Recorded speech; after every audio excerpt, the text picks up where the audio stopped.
Good afternoon. I'm Dan DeRose with 19 News, coming to you from our digital desk. We're going to take you to a news conference that's just getting underway by the Cleveland Police Department. This is involving 7 teenagers who were shot in Cleveland over the weekend.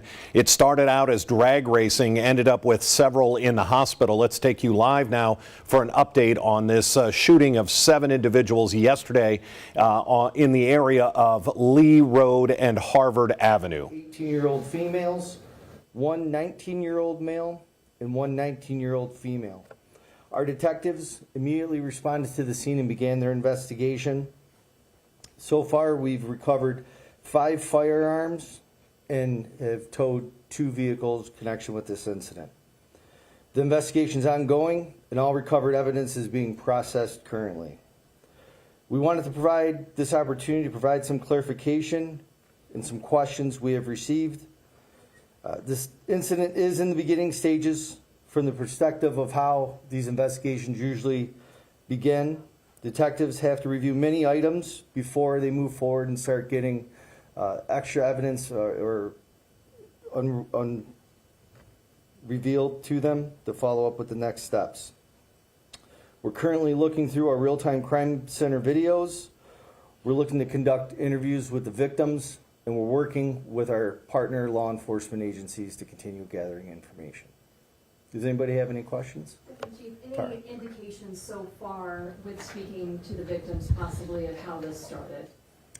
As of right now, that's still part of our ongoing investigation. To comment on that would be a little bit too early right now.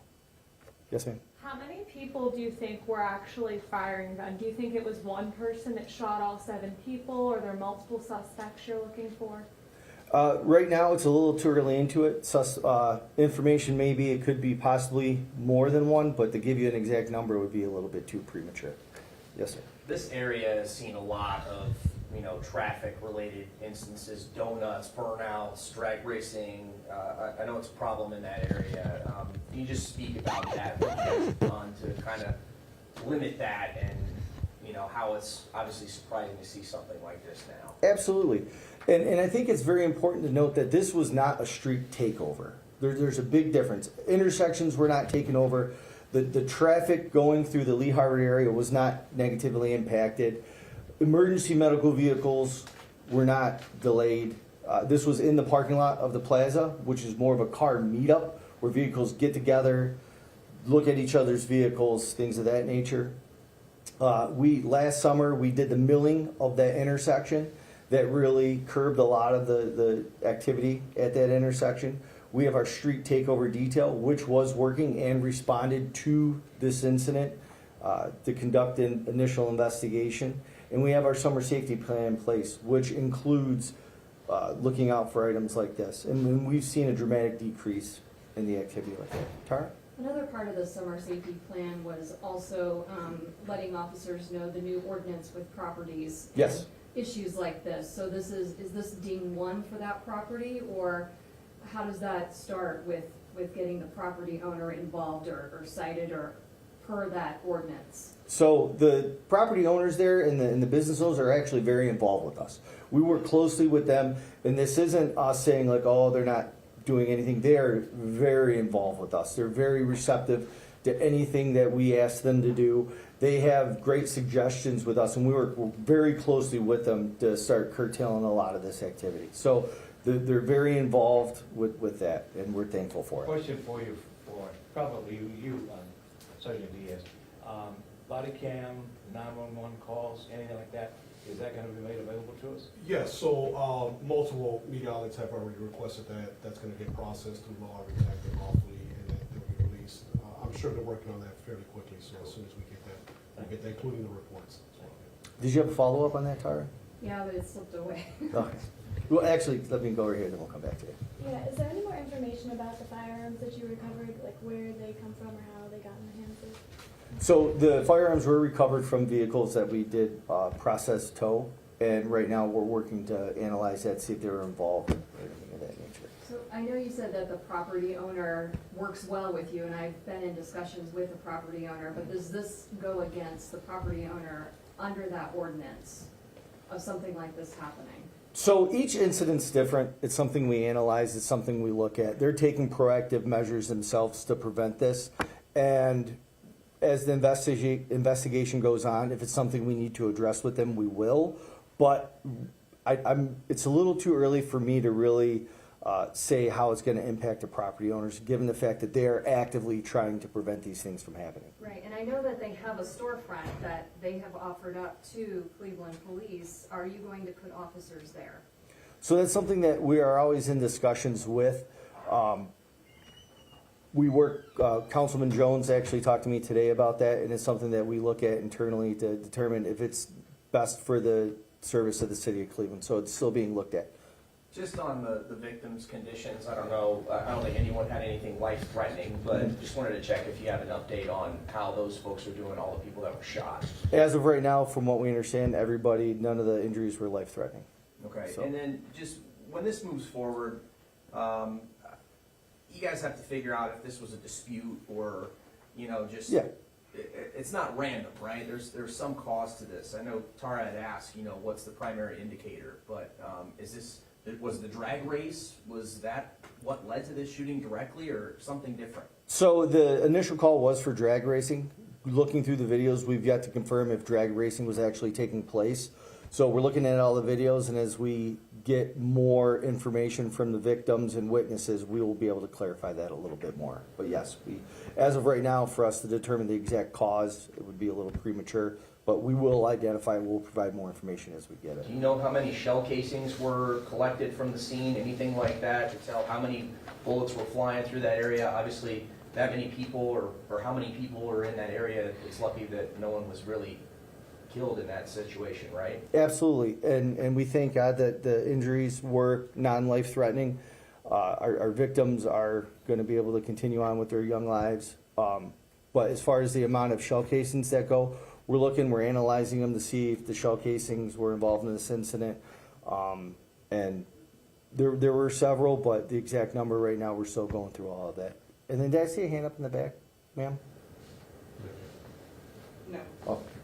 How many people were at this scene? I know 7 were shot, but how many people were at this meetup or hangout in this area?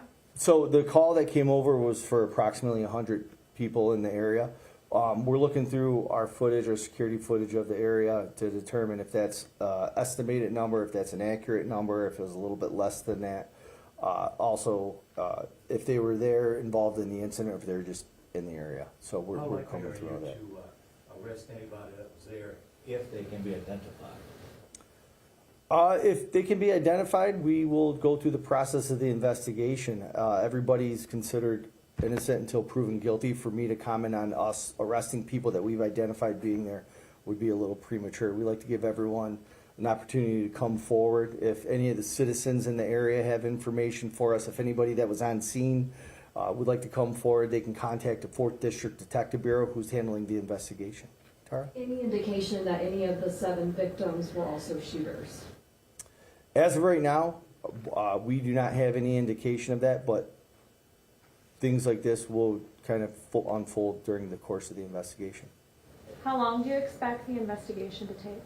We are working diligently on it from the time this incident happened until now. We've had detectives working through it. We've had real-time crime center analysts going through the video. And we do not rush things when it comes to this type of investigation. So to kind of put it in the context of the investigation is going to take as long as it takes, because we're going to make sure we get it right, and we're going to make sure that if arrests and when arrests are made, the individuals are held accountable with proper evidence collection. Were there any people outside of that particular incident, houses hit, children hit, people hit? I hate to use the word, was there any collateral damage? As of right now, nothing is pointing us to that, but like I've been saying, as the investigation goes on, if something is identified to that, we'll let everybody know. But as of right now, no. Are there any details on suspect information or vehicle of interest information that we can put out there to help you guys with this investigation? As of right now, we should have something with our real-time crime center if they identify vehicles that we're looking for. We know the citizens of Cleveland are amazing at reaching out to us and providing us identifying information and information on incidents like this, and we're gonna reach out to them and reach out to the media to ask for help once we have identified possible people or vehicles of interest. Tara? Just any indication of getting officers that needed to be there with the takeover detail that had to move on possibly to other areas, because I know they look at hotspots. Yes. Was there any issues with making sure that it was covered by other officers? No, the officers that were involved in the takeover when it came over as drag racing possible car meetup, and I want to emphasize that our street takeover car meetup detail was headed in that direction. When the call was updated with shots fired, we had a 4th District Zone car respond, and they were there within minutes. This was really like the first warm weekend of the year, and I know you got the summer plan in place, but I mean, is it starting things off on the wrong foot? What's your message at this point to, keep this under control before it gets worse? We're going to be out there. Our summer safety plan is in place. This was an unfortunate incident. We're going to continue strong with everything. We readjust, we refocus, we come back to ensure safe, fun summers for the citizens of Cleveland. If citizens see something, say something. Come, call us. Officers will respond. Nobody wants this kind of activity in their neighborhood, in the area they live, the areas they visit. So if something like this is going on, please make us aware, and we'll come out and we'll handle it accordingly. I'm sure there's a range to this, but once arrests are made, what charges will the people who are arrested be looking at? So it like you said, it's a range of things. So it could be the new stunt driving, street takeover ordinances. Obviously, firearms were discharged during this, so it could be something related to that. But who would get charged with what crime will really depend on how the investigation unfolds. But it could range in a variety of things. So thank you all very much. Thank you. Dan DeRose with 19 News. We get a few details on yesterday's shooting. This again was at the intersection of Harvard and Cedar Avenue. Lee Road and Harvard Avenue. 7 people total shot.